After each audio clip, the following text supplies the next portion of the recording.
A lot of you waking up without power this morning, but the situation is a little bit better out on the roads. We're giving you a live look now of I-40 out at Airport Boulevard. You can see the traffic moving slowly on this slog of a morning. We're watching the roads, tracking those outages, and meteorologist Brian Hutton Jr. has a look at the skies this morning, plus this. Now, breaking news from CBS17 News. It is just before 8:30, and we are beginning this half hour with breaking news. We're giving you a live look at the CBS17 Weather Beast. This is a wreck on I-40 westbound at the Jones Sausage Road. As you can see, there are fire crews on the scene.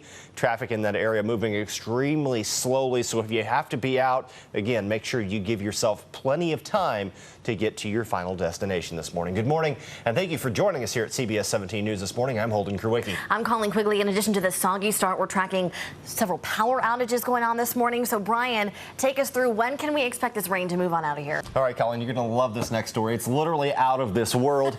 NC State grad Christina Cook made history this week by teaming up with fellow astronaut Jessica Meyer to conduct the first ever all-female spacewalk. Talk about some girl power. Tech giant Intel, which has campuses in Cary and Raleigh, is planning to release data on how much it pays women and employees of color by the end of the month. The move is in response to a new rule by the U.S. Equal Employment Opportunity Commission. Companies with more than 100 employees must now provide pay data. The new rule comes amid growing calls for transparency regarding pay gaps. Regulators hope it could help them target potential discrimination cases. Those calls are so annoying, and I feel like I get so many of them. If I don't know the number that's calling, I'm just not going to answer anymore. You know, I feel like I'm on the no-call list, but I still get so many of those calls. I feel like we need to send Steve Sprague to maybe dig deeper into that and get some answers about, what the no-call list actually does. Because, like I said, one day last week, I got like 6 in the same day. Yeah, send Sprague. He's on it. Yeah, that's right.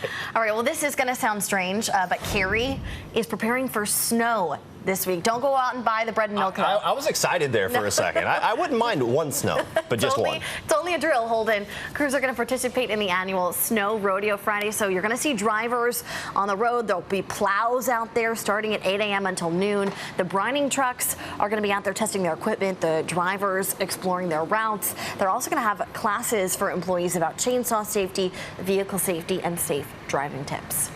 CBS 17 will be right back in just a few moments. But coming up, Brian is going to take a closer look at the rain that's still coming in. That's the remnants of Nestor. Yeah, causing some problems on the roads for us this morning. This is I-40 over at Wade Avenue. You can see there just a lot of water out there.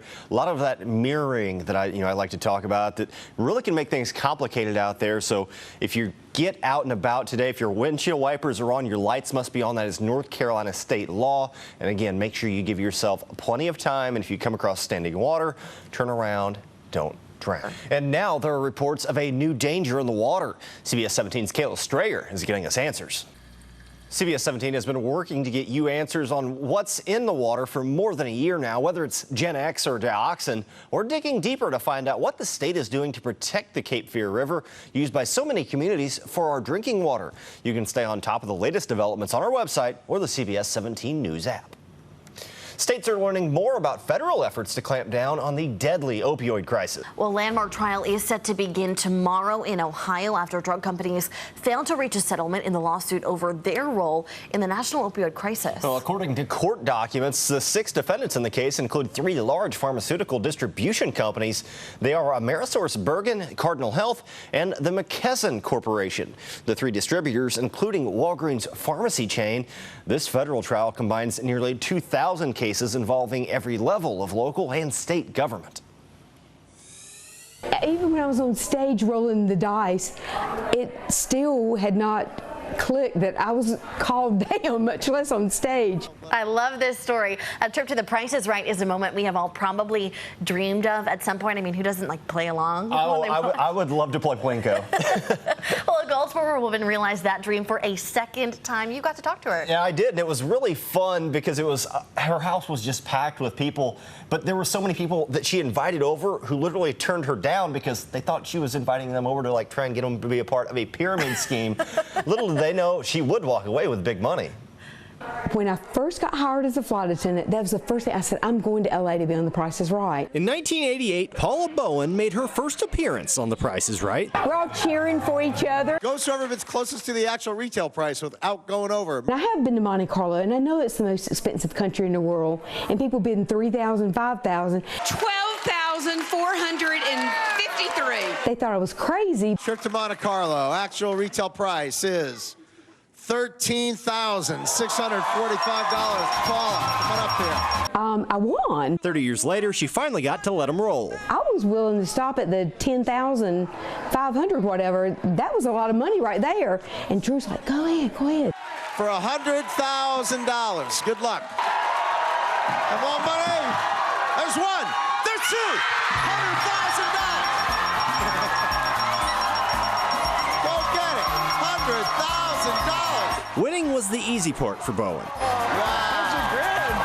The hard part was hiding the secret from everyone but her husband. We definitely wanted to know what was going on, but she couldn't tell us. It built up. It really built up. Paula may have lost the showcase showdown. I'm glad she's finally gotten on after 3 times going there. Now she's one of the biggest winners in show history after walking away with more than $113,000. The check, they said, would be cut after the airing. I know she'll put it to good use. So I'll be looking for the mailbox every day. Just slow down because we already did see a couple accidents on the road this morning. But we do have a little bit of a good news. You know, this rain is going to be moving out sooner rather than later, right? Yes, that's the good news. As we get further into the morning, we're getting closer to drying out completely. You're so much fun. You always have thank such a you. positive attitude, and you bring such a smile, really, to this entire newsroom. So we've really enjoyed stealing you away from Mississippi. Well, thank you. You guys completely surprised me with that. That's what I get for not looking forward in the rundown. That was good, actually. Thank you, guys. Thank you for joining us here this morning, and we leave you. You can see that pawning there on the road, so be careful out there today. We hope to see you right back here at 6 o'clock.